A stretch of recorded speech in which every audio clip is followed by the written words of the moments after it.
Гостин во Република ТВ доктор Александар Митов, магистар по јавното здравје. Разговараме за ноември, месецот на машкото здравје. Добар ден. Добар ден. Ноември е месецот на машко здравје. Ракот на простатата е најчесто малигно заболување кај мажите. На која возраст би требало мажите да почнат да внимаваат и да ги забележуваат првите знаци на оваа болест? Така. Како и кај сите малигни болести, за жал во првата фаза, додека се развива малигната болест или еве и ракот на простата, нема толку јасни знаци кои што доста рано би се јавиле со цел да го предупредат човек. И тоа треба да се знае. Ако ме прашувате за рани знаци, да речеме кај рак на простата, би морал да одговорам дека рани знаци нема. Затоа треба да се прави скрининг, односно постојат два начини кои што медицински се препорачани човек да провери дали потенцијално го има тој проблем. Првиот начин е преку физички преглед, одење на лекар, одење кај уролог, и тогаш може преку физички преглед да се утврди која е состојбата на простатата, но има и друг начин, а тоа е преку тумор маркери, односно ПСА. Тоа е тумор маркер специфичен за простатата, да се утврди дали евентуално постојат одредени процеси кои што може да асоцираат на малигно заболување. Токму тука е и одговорот на вашето прашање дека некаде во 40-тите години, значи во 40-тите години од животниот век, паметно е за секој маж да направи, велиме ние, базично или иницијално мерење на ПСА, да се утврди која е моменталната вредност на ПСА кај тој човек, за подоцна, ако се мери пак после 5 или после 10, после 15 години, да се види дали постои некој тренд, дали има зголемување или има стабилна вредност, односно дека нема таков проблем. Сепак е важно да се знаат и симптомите, за да може човек да препознае. Нема специфични симптоми кои што ќе алудираат само на рак на простата. Може да биде под наводници замешано и со бенигна хиперплазија на простата, односно бенигно зголемување на простата, или со простатитис, но во секој случај бара внимание од лекар. Тоа е ако се појави зголемена потреба од мокрење, особено навечер, проблем со измокрувањето, пациентот има чувство дека не може да го доврши процесот на мокрење, потоа болки, ако се појават проблеми со ерекција, проблеми со ејакулација, болки во крличниот дел, сето тоа се неспецифични симптоми кои што би требало да го натераат човек да отиде на лекар да направи еден преглед. Дали исхраната може да влие во спречувањето, но и при лекувањето на ракот на простата? За среќа, најдено е преку многу научни студии, пред се епидемиолошки научни студии, дека исхраната има свое дејство и при спречувањето, значи да не дојде до развој на рак на простата, но и кај терапијата. Од аспект на спречувањето, најдено е, например, дека ликопенот, кој што го има неливодоматите, има многу силно заштитно дејство, така да честа употреба на домати е протективна, велиме медицински, односно има заштитен ефект, го штити човек од појава на рак на простата, го намалува ризикот.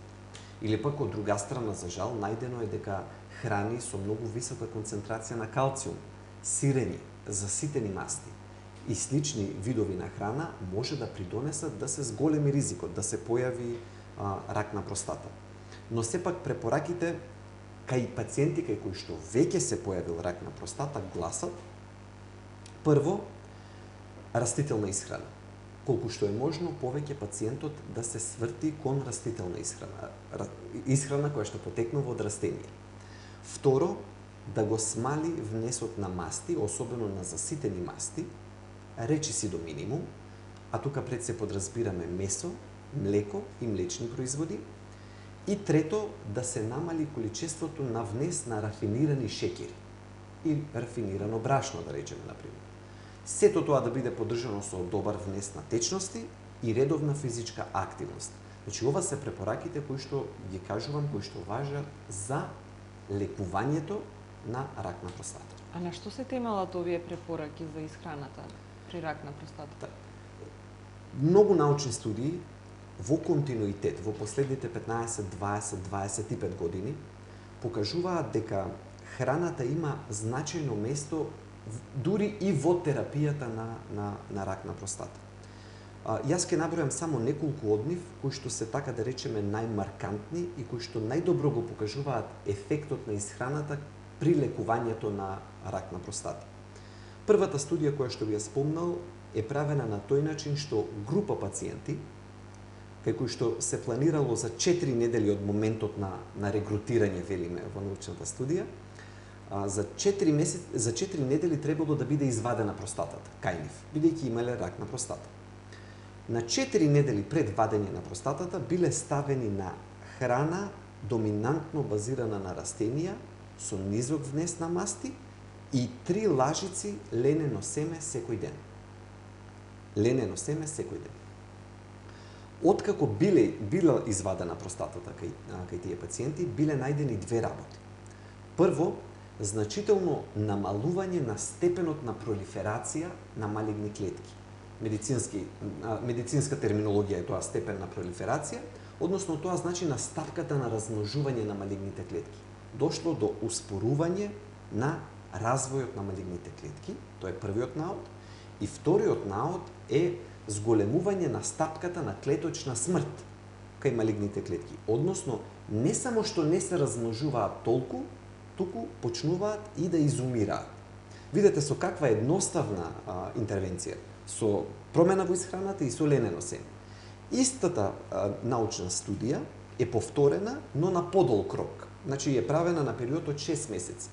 При што сега била земена само биопсија, не била вадена цела простата, земена биопсија, пациентите ставени на храна растителна со низок внес на масти и со ленено семе секој ден, и на 6 месеци после првата биопсија правена втора биопсија за да се види што се случува.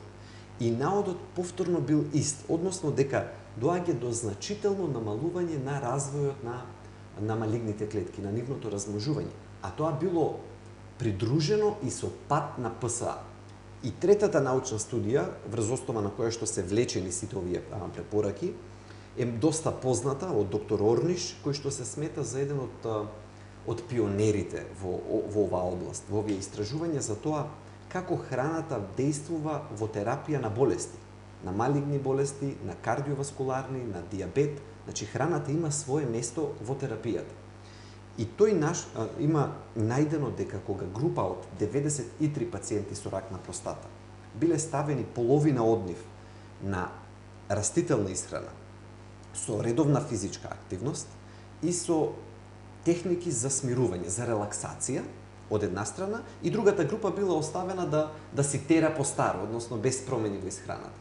Најдено е дека кај првата група, кај тие кај кои што било интервенирано, до 70% било успорено напредувањето на туморот.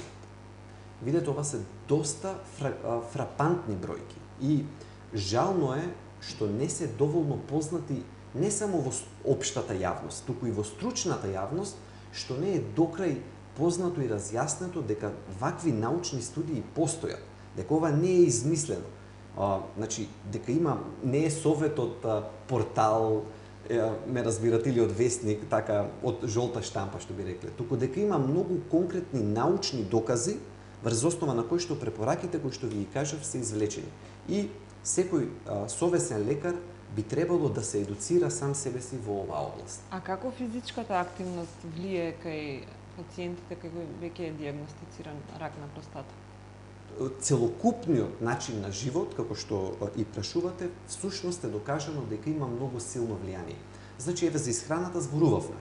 Меѓутоа и физичката активност е најдено дека дополнително може да го продолжи векот или дури да ја намали веројатноста за поврат на малигната болест. Оти нели кај малигните болести, откако ќе биде извршена терапијата, дали е хирургија, радиотерапија, хемотерапија, имунотерапија, се надеваме дека нема да се врати болеста. Според Џон Хопкинс, познат универзитет и болница во Соединетите Американски држави, но и останати здруженија и организации стручни во светот го поддржуваат овој став, се препорачува кај пациенти со рак на простата веќе диагностициран барем 2,5 часа неделна физичка активност, што би рекло од 7 дена во неделата, 5 дена по половина час не така бавно одење, значи малку побрзо одење, да почне човек да осети дека се поти, дека почнува побрзо да дише, дека срцето малку по забрзано работи. Всушност, толку многу научни студии во овој правец се најдени, кои што кажуваат дека дури може да се зголеми веројатноста за преживувањето и да се зголемат шансите за да не се врати болеста и до 50%. Така да тоа е мощна значителна бројка која што секако не би требало да се игнорира. Механизмот се смета дека лежи во тоа дека прво има подобар ефект кај самата хемотерапија, бидејќи активноста води до подобра оксигенација, велиме ние, на ткивата, и најдени се преку животински модели дека уште подобро действува хемотерапијата доколку се бидеме физички активни. Второ, најдено е дека општо земено преживувањето се продолжува, и тоа е од студија на Харвард утврдено, така да не може никој да наоѓа мани, да речеме дали е робустна или дали е со добра методологија самата научна студија. И трето, најдено е дека и кај рак на дојка, и кај рак на простата, и кај рак на дебело црево, дури може да се преполови веројатноста болеста да се врати ако има физичка активност од половина час на ден. Постојат ли одредени прехранбени продукти за кои е докажано дека помагаат во терапијата на рак на простата? Така, има генерални препораки, како што ги кажавме, генералните препораки се движат во правец подобра растителна исхрана, намален внес на масти, пред се на заситени на животински масти, но исто така има и конкретни видови на храна кои што придонесуваат. Го спомнав лененото семе. Лененото семе изобилува со лигнани. Кога е во прашање некој ваков продукт како лененото семе, богато со лигнани, со фитоестрогени, важно е пациентите да не го перцепираат како ленено семе. Значи, да не го перцепираат како семе или како некој вид на храна што се додава. Треба да го перцепираат како лек, во најбуквална смисла на зборот, кој што се дава во дози и кој што треба да се пие, консумира, внесува на редовна основа. Исто така како што ако имате земено било какви апчиња, ви се препишани од лекар, не треба да ги земате кога ќе ви текне или како ќе ви дојде, туку со јасни дози на редовна основа, така конкретно и за лененото семе кај овие пациенти треба да се прима на дневна основа. Потоа најдено е веќе, ако зборуваме за конкретни, калинката, активна е во овој период, или сега е баш присутна. Калинката има многу силен антитуморски ефект, антиканцероген ефект и во спречувањето, и во проширувањето, и во метастазирањето на малигните клетки. Следно, зелениот чај. Исто така е докажано дека има многу силен ефект. Понатаму, брокулите, кои што имаат во себе сулфурафан. И тие се најдени дека кај рак на простата имаат силен ефект. Сите круциферозни, ги велиме, сите круциферозни зеленчуци имаат силно влијание. Некој можеби ќе рече дека брокула е скап производ, па не може секој ден. Во ред, тогаш одиме на зелена зелка, која што е многу поевтина, а е втора на рангот на присуство на сулфурафан во себе. Така да природата ни дала многу алтернативи, многу начини како ние природно да помогнеме во одбранбените механизми на нашето тело. Посебна тема се печурките, медицинските печурки, кои што многу силно го зајакнуваат имунитетот. Дури за некои печурки се препорачува да не ги зимаат пациенти кои што имаат извршено трансплантација на орган. Зошто? Заради тоа што печурките толку го стимулираат имуниот систем на тој што ги консумира, што може да биде нападнат органот кој што бил земен преку трансплантација. Ова е едно море од наука, од нови студии кои што туку стануваат популарни, и мислам дека пред се ние лекарите, но и општата јавност, и тоа како не треба да бидеме скептични. И треба да бидеме отворени кон оваа нова наука која што доаѓа кон нас и која што може многу да им помогне на пациентите. Често говориме за женската неплодност, а некако под тепих се бутка информацијата за машкиот инфертилитет. Дали има информации за машкиот инфертилитет кај нас? Колку е чест? Така, машкиот инфертилитет, за жал, зборуваме на тема машко здравје, во месецот на машкото здравје, покрај ракот на простата и машкиот инфертилитет, за жал, е многу сериозен проблем и мораме да утврдиме и за жал да кажеме дека има тренд на пораст, дека се почесто и почесто се среќаваат случаи на машка неплодност или машки инфертилитет. Ако грубо треба епидемиолошки да поделиме, тогаш погрешна е таа перцепција дека е почесто кај жените, поретко кај мажите. Напротив, статистиката вели 1/3 од женскиот партнер, 1/3 од машкиот партнер и 1/3 од неразјаснети причини досега. Тоа е грубо кажано од каде потекнува неплодноста или инфертилитетот. Но тоа што особено загрижува е дека кај мажите во последните 15 до 20 години на интернационално ниво е утврдено преку низа научни студии дека доаѓа до опаѓање на квалитетот на спермата. Опаѓање на бројноста на сперматозоидите, на нивните морфолошки карактеристики и на нивната подвижност. Водечка во истражувањата во овој свет е Франција, која што има направено една огромна студија на преку 26.000 испитаници во период од 16 години и за жал во тој период од 16 години тие имаат утврдено дека доаѓа до пад од 32% на квалитетот на спермата кај мажите, што е доста загрижувачки тренд и истите студии се повторувани во Данска, се повторувани во низа други земји. Интернационален проблем, најверојатно станува збор и очекувано е дека истиот случај е и кај нас. А како исхраната е поврзана со машката неплодност? За среќа, велиме дека исхраната и тука може многу да придонесе, бидејќи научните студии го покажуваат тоа. Може човек да се праша дали исхраната помага во се, бидејќи еве вака зборуваме за еден, за друг, за трет случај. Одговорот е недвосмислено да. Зошто? Заради тоа што ние го знаеме нашето тело дека е направено само себе да се обновува, нели, таа регенеративна моќ на нашето тело, која што во средниот век лекарите ја нарекувале vis medicatrix nature, односно сила за самолекување на природата, дека природата ја има таа сила. Како што гледаме, ние нашите тела сами од себе се одржуваат доста долго време. Прашањето на исхраната е како прашање ако го споредам човековото тело со возило. Ако вие му ставате бензин на возило кое што треба да вози на бензин, тогаш можете да очекувате дека ќе трае долго време, ќе вози, ќе тера, ќе нема проблем.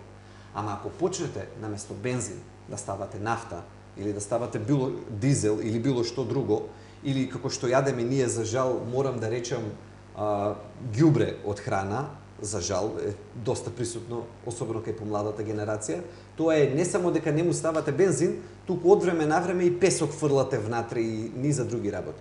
И разбирливо е дека тогаш телото ќе страда. А исто така е за очекување дека ако го вратите телото на вистинската исхрана, тогаш ќе има позитивен ефект. Така е и кај машкиот инфертилитет. Доколку почне да се внесува добро количество на антиоксиданси, кој што ќе го спречи ударот врз младите сперматозоиди, бидејќи процесот на создавање на сперматозоиди е од прилика 3 месеци. Тоа е доста долг период. И во тој период, доколку има напади од антиоксиданси, дали внесени преку алкохол, дали внесени преку цигари, дали внесени преку големо количество на заситени масти, во кои што има сконцентрирано индустријски загадувачи, бидејќи мастите се концентрираат кај животните во мастите. Значи, пестицидите се концентрираат во мастите кај животните. И кога ние ги внесуваме, завршуваме на врвот на пирамидата на исхрана и се под нас, јадејќи го ние тоа животно, се што тоа претходно собрало пестициди, се концентрира во неговите масти и ние на крајот ги внесуваме во нашето тело. Затоа е и таа поврзаност на заситените масти со падот на квалитетот на спермата. Имено, најдено е дека кога само за 5% ќе се зголеми внесот на заситени масти, за 5% зголемен внес на заситени масти, бројот на сперматоизидите паѓа за 38%. Тоа е студија која што е направена на Харвард, која е доста маркантна и која што е доста загрижувачка, бидејќи кажува дека И тоа како и машкото здравје и машкиот инфертилитет или неплодност се поврзани со тоа што јадеме, што пиеме, дали сме физички активни.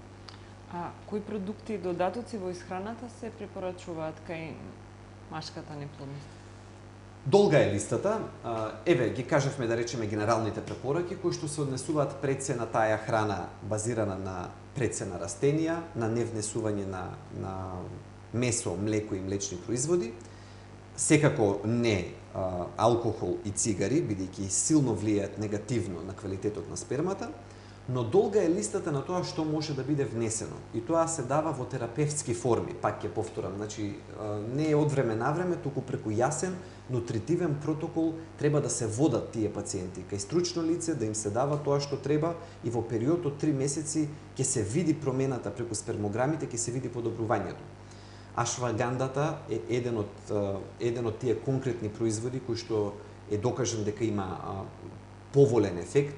Потоа аесцинот, кој што е присутен во дивиот костен, внимателно треба се разбира под медицински надзор треба да се внесува.